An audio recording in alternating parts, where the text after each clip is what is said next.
I love that sound so much. It kind of speaks to the kid and the techie nerd in me. Hey, how you doing? Arthur Wu here, and today I'm going to be walking you through my Super 8 setup. I actually picked up this camera for a commercial project where we were shooting mostly digital, but we needed some footage where it really felt like a home movie. And so the director felt like Super 8 was the way to go. I'd never shot Super 8 before, but I'd shot a fair amount of Super 16. So when I looked up the footage and the process of how to do it, it seemed fairly straightforward. And so my attitude was like, of course, we're gonna shoot Super 8, it's gonna look super cool. My process started from there of trying to figure out how to acquaint myself with the cameras themselves. There was the option, of course, of renting it because there are a few rental places that will rent Super 8 cameras in New York City. The only problem was our window was very short. I think there were only a couple of weeks that we had before the shoot started. I really wanted to just pick up a camera, run a test roll through it, try to figure out all the features and functions. That way I would have a sense of what to do on set if we came across certain situations, because I like being super prepared. The only problem was that like all the research that I had done online, all the cameras that I'd wanted to purchase on eBay, the shipping time was not quick enough to get to me. I really wanted to get the Canon 1014 XLS because that seemed like the gold standard of the Super 8 cameras that could be professionally used on set. However, again, none of them were available. And so I started looking at local ads for people that were trying to sell them or any stores that might have them. And one day I just kind of happened into K&M, which is a local store in New York City, and they had a whole bunch of Super 8 cameras in their stock, and I saw the Canon AutoZoom 814. So being in dire need of a camera, I literally did a Google search at the store to try to figure out if it would meet my needs. And from everything that I was seeing online, the test footage, the tutorials about how to use it, it seemed like it would do the job. So I ended up picking it up. So the main reason why I ended up getting this camera was because it had the option to switch frame rates.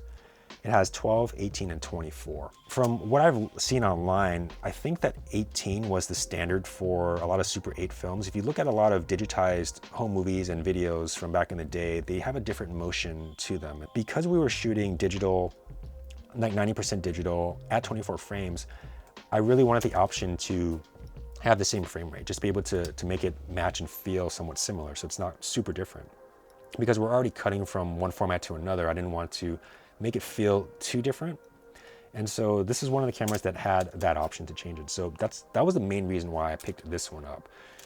Another is the zoom range. It's pretty impressive actually. It's 7.5 to 60.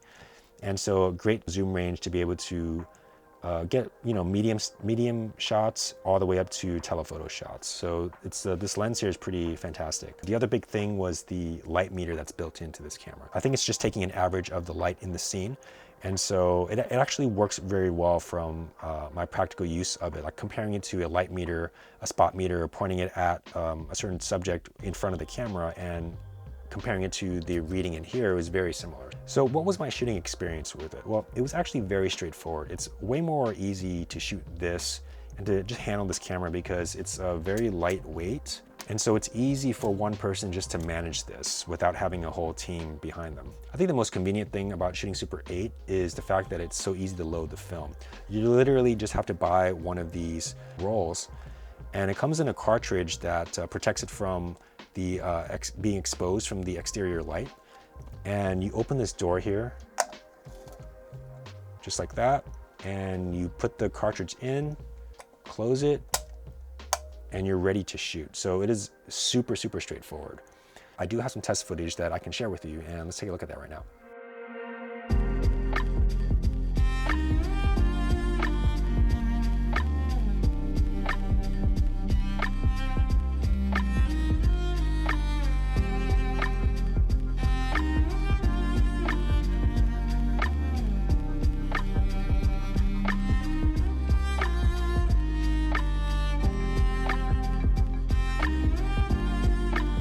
If you want to check out the commercial I shot using this camera, go to my website, go to commercials, go to the iBuy Direct campaign, and then it'll take you to the page that has the video. And you scroll down, you'll see the video that looks like Super 8, and you can click on it and check it out.